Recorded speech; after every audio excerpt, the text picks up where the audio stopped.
Hello everyone, I welcome you all to Guru Mantra classes. आज हम देखने वाले हैं food and health chapter number 5। ये एक स्पेशल रिक्वेस्ट पे बना है ये chapter. So let's start with the chapter. सबसे पहले हमें ये जानने की तो कोई ज़रूरत ही नहीं है, हमें कोई ये बता नहीं सकता कि फूड हमारे लिए कितना ज़्यादा इम्पोर्टेंट है। हर चीज़ लाइफ में जो हमारी इवॉल्व करती है ये फूड की वजह से करती है। हम काम जो करते हैं वो भी खाने के लिए ही करते हैं, पैसे कमाना चाहते हैं वो भी खाने के लिए ही करते हैं। तो जो भी चीज़ है वो सिर्फ फूड के लिए हम कर रहे हैं। और भी बहुत सारी ज़रूरतें हैं, लेकिन प्राइमरी जो ज़रूरत है, प्राइम रिक्वायरमेंट जिसको हम कहते हैं, वो तो फूड ही है हमारा। ये अगर नहीं है तो फिर कुछ भी नहीं है, किसी भी चीज़ की ज़रूरत नहीं है।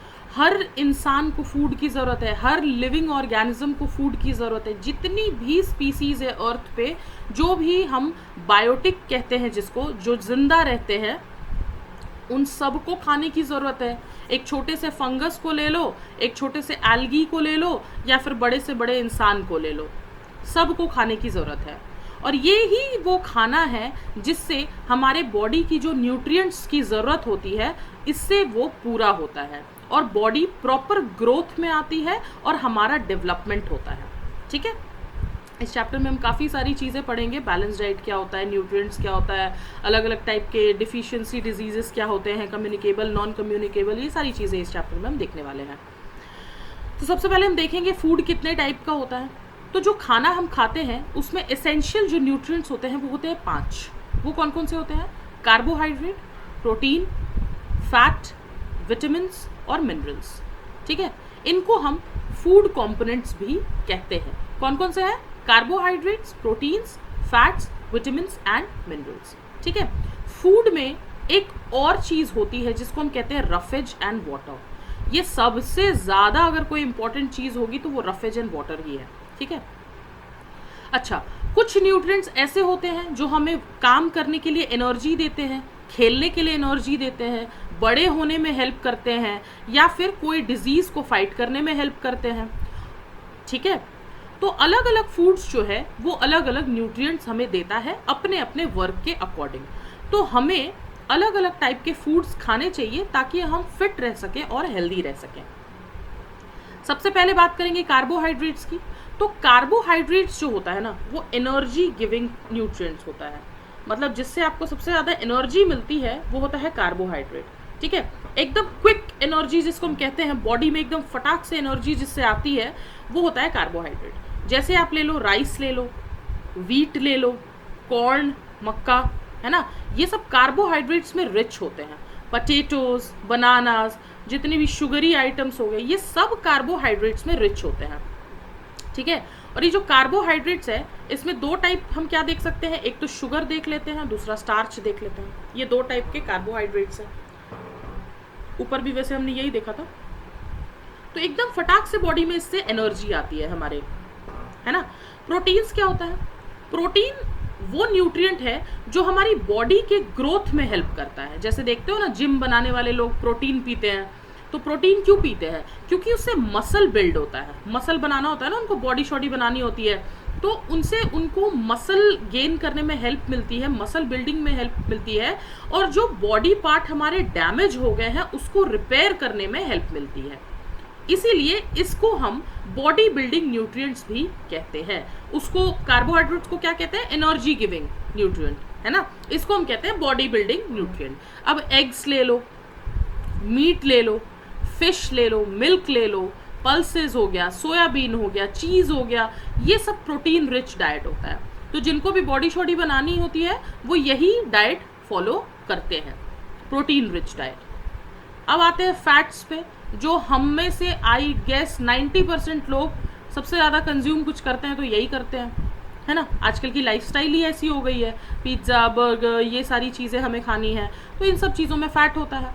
फ़ैट क्या होता है? फैट मतलब कि ये वो एनर्जी होती है जो हमारी बॉडी ने यूज़ नहीं की होती है और उसको स्टोर कर दिया होता है बॉडी में ही। यही जो स्टोर होता है ना, इसी को हम कहते हैं फैट। बॉडी भी क्या करती है? मम्मियों की तरह खाना बचाने का काम करती है कि ये फ्यूचर में कभी यूज़ आएगा। ठीक है, तो फ्यूचर में यूज़ आने की वजह से ये जो फैट्स है ये बॉडी में स्टोर हो जाता है। और ये हमें एनर्जी देता है। जब बॉडी को एनफ खाना नहीं मिलता है तो जो बॉडी है वो एनर्जी यहीं से लेती है, ठीक है, फैट से लेती है। तो फैट्स भी जो है वो एनर्जी गिविंग न्यूट्रिएंट्स हैं। अब आप बात कर लो ऑयल की, मिल्क की, बटर, घी, चीज, नट्स, क्रीम, ड्राई फ्रूट्स, ये सब फैट्स में रिच होते हैं। इन सब में फैट्स काफ़ी ज़्यादा होता है। फिर आप बात करो विटामिन्स की, तो विटामिन्स जो है वो हमें स्मॉल क्वांटिटी में चाहिए होता है। We need vitamins in small quantities for normal functioning of our body. हमारे नॉर्मल फंक्शनिंग के लिए हमें कम क्वांटिटी में विटामिन्स की ज़रूरत होती है। ये हमें डिजीजेस से बचाने में हेल्प करता है और हमें हेल्दी रखता है, ठीक है। अब आप जितने भी ग्रीन लीफी वेजिटेबल्स ले लो, फ्रूट्स ले लो, फिश ले लो, एग्स ले लो, मिल्क ले लो, ये सब में विटामिन पाया जाता है। अब आप कंफ्यूज मत होना कि एग्स मिल्क तो सब में आ रहा है, हाँ इनमें ये सारी चीज़ें होती है, ठीक है। इसलिए इनको प्रॉपर अमाउंट में यूज़ करना ज़रूरी है ना, नहीं तो कोई एक पर्टिकुलर चीज़ हमारे बॉडी में ज़्यादा हो जाएगी। फिर हम बात करते हैं मिनरल्स की, तो मिनरल्स क्या होता है? आयरन हो गया, कैल्शियम हो गया, मैग्नीशियम हो गया, आयोडीन हो गया, फॉस्फोरस हो गया, और भी बहुत सारे मिनरल्स होते हैं, ठीक है। ये मिनरल्स ना नेचुरली अकरिंग होते हैं, ये नेचर हमें देती है, और ये सारी चीज़ें हमारी बॉडी को ज़रूरत होती है ताकि हम हेल्दी रह सकें। ये मिनरल्स हमें कहाँ से मिलते हैं? Green leafy vegetables again, milk हो गया, मीट हो गया, फ्रूट्स हो गया, एग्स हो गया, सबसे हमें मिनरल्स मिलती है, ठीक है। ये सब बॉडी की रिक्वायरमेंट्स है। आयरन हो गया, कैल्शियम हड्डियों के लिए ज़रूरी होता है, आयोडीन नमक में जो हमें मिलता है, तो ये सारी चीज़ें बहुत ज़रूरी होती है बॉडी के लिए, ठीक है। अब बात करते हैं रफेज एंड वाटर, काफ़ी इंपॉर्टेंट है, ठीक है। कुछ सब्सटेंस ऐसे होते हैं जो कि हमारी बॉडी बहुत इजीली डाइजेस्ट नहीं कर सकती है। कुछ फाइबर्स ऐसे होते हैं जो हमारी बॉडी इजीली डाइजेस्ट नहीं कर सकती है, ठीक है। तो उसके लिए क्या होता है, अब जो ये रफेज है ना, अगर हम ये रफेज वाले आइटम्स खाते हैं तो हमारी बॉडी से जितने भी वेस्ट आइटम्स हैं, क्योंकि हमारी बॉडी किसी चीज़ को पचा नहीं पा रही है, तो अगर वो पचा नहीं पाएगी तो वो बाहर निकालेगी, एक्सक्रीट करेगी उसको। तो ये जो रफेज है ये इसी वेस्ट को बाहर निकालने में हेल्प करता है हमारे डाइजेस्टिव सिस्टम से। जितने भी फ्रूट्स, आप बहुत सारे फ्रूट्स उठा लो, वेजिटेबल्स उठा लो, इसमें ये रफेज का कंटेंट होता है, जिसकी वजह से हमारी बॉडी से जो वेस्ट होता है वो बाहर निकलता है। अब ये जो वेजिटेबल्स है, ये मत समझना कि आपने डीप फ्राई करके खा लिया तो ये आपकी बॉडी में बहुत अच्छा काम करेगा, नहीं, तो ये फैट में कन्वर्ट हो जाएगा क्योंकि आपने बहुत सारा ऑयल यूज़ किया है इसके लिए। अगर आप इसको बॉईल करके खाते हो तो बहुत सारे न्यूट्रिएंट्स इसके चले जाएंगे, तो इसको सेमी बॉईल करना चाहिए। वेजिटेबल्स को अच्छे से धो के वॉश करके हमें बहुत कम देर के लिए इसको बॉईल करना चाहिए ताकि इसके न्यूट्रिएंट्स जो हैं वो उसी में मौजूद रहें और हम जब उसको कंज्यूम करें तो हमारी बॉडी उसको अच्छे से यूज़ कर पाए, ठीक है। वाटर तो आपको पता है, हमारी बॉडी में जो मोस्टली जो चीज़ है वो वाटर ही है। वाटर हमें खाना पचाने में हेल्प करती है, न्यूट्रिएंट्स जो हम खा रहे हैं उसको अब्जॉर्ब करने में हेल्प करती है, और वेस्ट को बाहर निकालने में हेल्प करती है। तो इसलिए हमें सफिशिएंट वाटर पीना चाहिए ताकि हम हेल्दी रह सकें, क्योंकि अगर बॉडी में वाटर नहीं होगी तो आप डिहाइड्रेट हो जाओगे और काफ़ी सारी जो प्रक्रिया होती है, जो प्रोसेस होता है, उससे आप मतलब बिल्कुल बीमार फील करोगे, आपको वॉमिटिंग होगा, आपको फीवर होगा, और भी बहुत सारी चीज़ें होती है। तो वाटर प्रॉपर इनटेक होना चाहिए बॉडी में। बैलेंस डाइट, वो डाइट जो बैलेंस्ड है ना, वो डाइट जो बिल्कुल बैलेंस्ड है, हर चीज़ आपने प्रॉपर क्वांटिटी में ली है, आपकी बॉडी को जो भी चीज़ों की ज़रूरत है, आप जैसा भी काम करते हो उसके बेसिस पे जो आपने डाइट डिसाइड की है उसको हम कहते हैं बैलेंस डाइट, ठीक है। जो भी खाना हम खाते हैं हर दिन उसको हम डाइट बोलेंगे, और हमारी डाइट में जो एसेंशियल न्यूट्रिएंट्स प्रेजेंट होने चाहिए ताकि हम फिट रह सकें, हेल्दी रह सकें, उसको हम बैलेंस डाइट कहेंगे सिंपल टर्म्स में। फूड पिरामिड की फटाक से बात कर लेते हैं। एक फूड पिरामिड क्या होता है? फूड पिरामिड आपको ऊपर से नीचे तक वो सारी चीज़ों के बारे में बताता है जो आपको राइट क्वांटिटी में लेना चाहिए, ठीक है। अलग अलग सेक्शंस यहाँ पे डिवाइडेड है, अलग अलग सेक्शंस में अलग अलग चीज़ें रखी हुई हैं। ये सारी आपको कितनी क्वांटिटी में लेनी चाहिए ये बताता है फूड पिरामिड। ठीक है, तो ये एक गाइड है हेल्दी फूड्स का, divided into sections to show the recommend intake of each food group nutrient. तो हर फूड का एक ग्रुप बना हुआ है, ABCD मान लो आप, है ना। ये C वाला कितना लेना चाहिए, B वाला कितना लेना चाहिए, A वाला कितना लेना चाहिए, डिपेंड करता है आप कैसा काम करते हो। अगर आप ज़्यादा काम करते हो तो आपको एनर्जी गिविंग फूड की, प्रोटीन की ज़्यादा ज़रूरत है। अगर आप कम काम करते हो तो आपका कम खाने में भी काम चल जाएगा, है ना। तो वो आप काम कैसा करते हो उसके बेसिस पे डिपेंड करता है। जो लोअर ग्रुप फूड्स हैं, ये जो ऐसे लोअर ग्रुप फूड है, ये ज़्यादा क्वांटिटीज़ में खाना चाहिए। और अगर जो ये हायर ग्रुप है, ये आपका पेस्ट्री हो गया, आइसक्रीम हो गया, ये सारी चीज़ें आपको कम खानी चाहिए। ठीक है, तो ये जो न्यूट्रिएंट की रिक्वायरमेंट होती है ये पर्सन टू पर्सन डिफर करती है। आप जैसे भी एज के हो, जैसे भी जेंडर के हो, कोई भी नेचर ऑफ वर्क आप करते हो, बहुत ज़्यादा आपका फिजिकल वर्क है तो आपको बहुत ज़्यादा इनटेक की ज़रूरत है। आप कम काम करते हो, बैठे बैठे रहते हो पूरे दिन, तो आपको कम न्यूट्रिएंट्स की ज़रूरत है। तो ऐसे चलता है ये। अब बात करते हैं डिफिशियंसी डिजीज़ की। डिफिशियंसी डिजीज़ क्या होता है? डिफिशियंसी डिजीज़ वो डिजीज़ होता है जो कि किसी पर्टिकुलर न्यूट्रिएंट की कमी की वजह से होता है। मान लो आप खाने में सिर्फ दूध ही दूध ले जा रहे हो, चीज़ ले रहे हो और ये सारी चीज़ें ले रहे हो, आप वेजिटेबल्स और फ्रूट्स बिल्कुल भी नहीं खाते हो। मैं जस्ट एग्जाम्पल दे रही हूँ, ठीक है। तो आप बिल्कुल भी नहीं खाते हो, तो आपको ये जो वेजिटेबल्स से न्यूट्रिएंट्स मिलने वाला था वो तो नहीं मिलेगा आपकी बॉडी में। तो उसकी वजह से एक डिजीज़ हो जाएगा जिसको हम कहेंगे डिफिशियंसी डिजीज़, क्योंकि आपने वेजिटेबल से अपने आप को बिल्कुल डेफिशिएट कर लिया है। तो जब आपके बॉडी में किसी चीज़ की कमी हो जाती है तो उसको हम कहते हैं डेफिशिएंसी, और उसके वजह से जो बीमारी होती है उसको हम कहते हैं डिफिशियंसी डिजीज़। तो कुछ कॉमन डिफिशियंसी डिजीजेज हैं जैसे कि नाइट ब्लाइंडनेस। ये कैसे होता है? अगर आप अपने खाने में विटामिन ए नहीं लेते हो तो उससे क्या होता है, रात के समय पे या फिर जहाँ पे लाइट प्रॉपर नहीं है वहाँ पे आपको अच्छे से दिखता नहीं है। इस डिजीज़ को प्रिवेंट करने के लिए हमें क्या करना होता है? हमें ग्रीन लीफी वेजिटेबल्स खाने होते हैं, हमें फ्रूट्स खाना होता है, हमें मिल्क लेना होता है, हमें एग्स लेना होता है, हमें बटर लेना होता है। इससे ये कमी पूरी होती है। रिकेट्स वो डिफिशियंसी डिजीज़ है जो विटामिन डी की कमी से होता है ना। इसमें बोन्स बिल्कुल वीक और डिफॉर्म्ड हो जाते हैं, बिल्कुल ऐसे ऐसे हो जाते हैं बोन्स, ठीक है। ये विटामिन डी हमें किससे मिलता है? सनलाइट एक मेजर सोर्स है। तो अगर हम कुछ टाइम सनलाइट में बिताएंगे तो हमारी हड्डियां मजबूत होंगी और ये विटामिन भी हमें मिलेगा। और इसके लिए हमें मिल्क प्रोडक्ट भी लेना पड़ता है, मिल्क भी लेना पड़ता है, सॉल्ट वाटर फिश भी लेना पड़ता है। इससे रिकेट्स की बीमारी दूर होती है। फिर देखेंगे स्कर्वी जो है विटामिन सी के डिफिशियंसी के कारण होता है। स्कर्वी में क्या होता है, जो गम डिजीजेज है, आपके मसूड़ों से रिलेटेड जो डिजीज होती है वो हो जाता है। Papaya, guava, strawberry, citrus fruit जितने भी होते हैं, खट्टे फ्रूट्स जो होते हैं जैसे ऑरेंज हो गया, लेमन हो गया, आंवला हो गया, ये सब स्कर्वी को प्रिवेंट करने में हेल्प करता है। क्वाशियोर्कर क्या होता है? ये डिफिशियंसी ऑफ प्रोटीन्स के कारण होता है। अगर आपकी डाइट में प्रोटीन नहीं है तो ये आपको हो जाएगा, ठीक है। इसकी वजह से क्या होता है, मसल मास होता है, मसल्स जो होते हैं उसमें लॉस होता है, आपका मसल गिरता है बिल्कुल, ठीक है।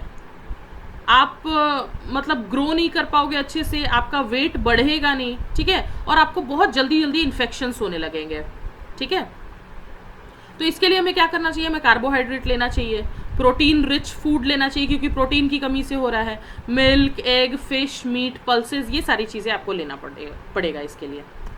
फिर हम देखते हैं मैरास्मस क्या होता है। मैरास्मस वो डिजीज़ है, डिफिशियंसी डिजीज़ है जो कि प्रोटीन और कार्बोहाइड्रेट दोनों की डिफिशियंसी के कारण होता है। इसमें क्या होता है, आपका बहुत ज़्यादा वेट लॉस होता है, आपको डिहाइड्रेशन होता है, आपको डायरिया होता है। डायरिया का मतलब कि आपके लूज मोशंस बहुत ज़्यादा होंगे, ठीक है। इसमें आपको क्या करना होगा, कार्बोहाइड्रेट खाना होगा, प्रोटीन रिच फूड खाने होंगे जैसे मिल्क, एग, फिश, मीट और पल्सेस, ठीक है। तो आपकी मैरास्मस की बीमारी कम होगी या ख़त्म होगी।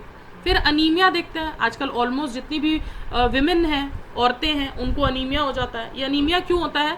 क्योंकि आपकी डाइट में आयरन की कमी होती है। आयरन की कमी के कारण क्या होता है, आपको वीकनेस लगता है, चक्कर आते हैं, हमेशा एनर्जी लॉस रहता है, आपका बिल्कुल थका फील करोगे, आपकी स्किन बिल्कुल पेल दिखेगी, और लैक ऑफ स्लीप, सोने में कमी, ठीक है। बिल्कुल नींद नहीं आएगी, अजीब सा फील करोगे, है ना। तो इसको कम करने के लिए हम क्या करते हैं, ग्रीन लीफी वेजिटेबल्स खाते हैं, फ्रूट्स खाते हैं, मीट खाते हैं, इससे अनीमिया की बीमारी कम होती है। फिर हम देखते हैं गोइटर, जिसको हम घेंगा भी कहते हैं हिंदी में। तो गोइटर जो है ये आयोडीन की कमी से होती है, ठीक है। इसमें गले के आसपास बिल्कुल ऐसा अबनॉर्मल सी स्वेलिंग हो जाती है। मान लो ये आपका गला है, यहाँ पे ऐसे ऐसे बिल्कुल अबनॉर्मल सी स्वेलिंग हो जाती है। ये आपके जो बॉडी में थायराइड ग्लैंड है वो जो है आपका बिल्कुल बाहर उभर के आ जाता है गले के पास आपके। और अगर हमको गोइटर को प्रिवेंट करना है तो हमको खाना आयोडाइज सॉल्ट में खाना होगा, जिस सॉल्ट में आयोडीन होगी, ठीक है। ये कुछ मैंने चार्ट बनाया हुआ है आपके सामने। ये विटामिन ए की वजह से विजन लॉस होता है, पुअर विजन होता है, डार्कनेस में दिखता नहीं है, ठीक है। विटामिन B1 की कमी से बेरी होता है। बेरी में क्या होता है, मसल्स वीक हो जाते हैं, बहुत कम एनर्जी बचती है आपके पास काम करने के लिए। विटामिन सी में क्या होता है, स्कर्वी हो जाता है। स्कर्वी में क्या होता है, ब्लीडिंग गम्स होते हैं। कोई भी घाव अगर आपको हो गया हो तो वो बहुत टाइम लेता है हील करने में। विटामिन डी क्या होगा, रिकेट्स हो जाएगा आपको। रिकेट्स क्या होता है, इसमें बोन्स जो है बहुत सॉफ्ट हो जाते हैं और इधर उधर मुड़ने लग जाता है, बिल्कुल ऐसे टेढ़ा मेढ़ा होने लग जाता है। कैल्शियम की कमी से क्या होगा, आपके जो दांत हैं, आपके जो बोन्स हैं उसमें सड़न आने लगती है, वो कमज़ोर होने लगते हैं, ठीक है। तो दांत सड़ेंगे, वीक बोन्स हो जाएंगे। आयोडीन से क्या होता है, गोइटर अभी हमने देखा था। और आयरन की कमी से अनीमिया, जिससे वीकनेस होता है, ठीक है। ये हमने देखा कि कुछ जो पर्टिकुलर न्यूट्रिएंट्स हमारी बॉडी में नहीं जाए तो डिफिशियंसी डिजीज़ होती है। अब बात करते हैं जो डिफिशियंसी डिजीज़ है वो नॉन कम्युनिकेबल होती है। नॉन कम्युनिकेबल का मतलब क्या होता है, जो एक पर्सन से दूसरे पर्सन में ना फैले, ठीक है, किसी भी फॉर्म में ना फैले, एक पर्सन से दूसरे पर्सन में। ये उसकी बीमारी है, उसके तक ही रहे, ठीक है, उसको हम कहते हैं नॉन कम्युनिकेबल डिजीज़। और कम्युनिकेबल डिजीज क्या होता है, कम्युनिकेबल डिजीज यानी एक पर्सन से जो दूसरे पर्सन को फैल जाता है, लग जाता है, उसको हम कहते हैं कम्युनिकेबल डिजीज। जैसे आप देख लो अभी कोविड-19 कोरोना वायरस है ना, ये वायरस फैमिली का है, तो ये फटाक से बिल्कुल ट्रांसमिट होता है, कम्युनिकेबल डिजीज है एक पर्सन से दूसरे पर्सन में। ये किसकी वजह से होता है, जर्म्स की वजह से। ये जर्म्स कहाँ से आते हैं, ये बहुत टाइनी ऑर्गेनिजम्स होते हैं जिनको हम देख नहीं पाते हैं, ठीक है, देख नहीं पाते हैं, लेकिन ये ऐसे ट्रांसफर होते हैं कि आपको पता भी नहीं लगेगा कि आपने जर्म्स को कंज्यूम कर लिया है किसी ना किसी फॉर्म में। तो ये ट्रांसफर होते हैं, ठीक है। अब देखेंगे बैक्टीरिया से क्या होता है, जैसे टाइफॉइड हो जाता है आपको, ठीक है, कॉलेरा, ट्यूबरकुलोसिस, खांसी वगैरह जब हो जाता है, पिंपल्स, पेक्टिक अल्सर, पेट की बीमारी होती है ये अल्सर, है ना, ये बैक्टीरिया की वजह से होता है। वायरसेस की वजह से क्या होता है, कॉमन कोल्ड, खांसी सर्दी, इन्फ्लुएंजा, डेंगू फीवर, सार्स, ये जो कोरोना वायरस है ये इसी फैमिली का है, सार्स और एड्स, ये सारी वायरस की वजह से होती है।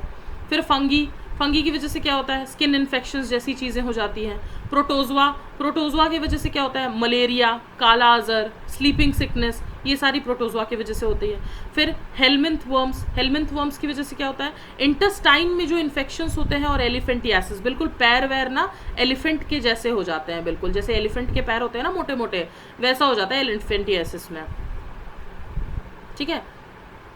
तो इन्फेक्शंस वगैरह भी हो जाते हैं इंटेस्टाइन्स में। अब ये कम्युनिकेबल डिजीजेस स्प्रेड कैसे करती हैं, अब आपको पता नहीं लगेगा क्योंकि जर्म्स को आप अपने नेकेड आइज से नहीं देख सकते हो। तो अगर एयर गंदा है, हवा गंदी है, जो पानी है वो गंदा है, आपका खाना जो है वो गंदा है, उसमें जर्म्स हैं, तो उससे वो स्प्रेड हो जाएगा, ठीक है। जर्म्स एक खाने पे बैठा, अब आपने वो खाना खाया, आपको भी वो जर्म्स लग गए और आपको बीमारी हो गई। अगर हम डायरेक्ट कॉन्टैक्ट में आए एयर के जिसमें जर्म्स है तो भी हो सकता है। किसी इन्फेक्टेड पर्सन के स्टूल से, मान लो उसने यूरिन पास किया है किसी बाथरूम में, अब वो बाथरूम का पानी जाकर के किसी ना किसी वाटर बॉडी में मिल जाएगा, रिवर्स, ओशियंस, लेक्स, कहीं पे भी जाके मिलेगा।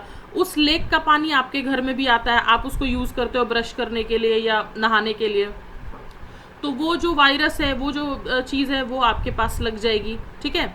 वाटर के पाइप्स में अगर लीकेज है तो लीकेज की वजह से उसमें माइक्रोब्स एंटर कर जाते हैं और वो माइक्रोब्स फिर आपके बॉडी में एंटर कर जाएंगे। एनिमल्स की वजह से भी डिजीजेस स्प्रेड करती हैं। मस्कीटो भी अपने साथ बहुत सारे डिजीजेस लेके आता है। प्लेग फैलता है, प्लेग जो है कम्युनिकेबल डिजीज़ है।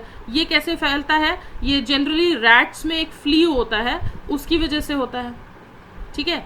फ्लाइज, जो आपके घर में मक्खियाँ होती हैं, ये मक्खियाँ गंदगी पे जाके बैठेंगी, वहाँ पे अगर कोई जर्म्स होगा उसको आपके पास आपके खाने में आके ट्रांसमिट कर देंगी, तो उससे भी होगा।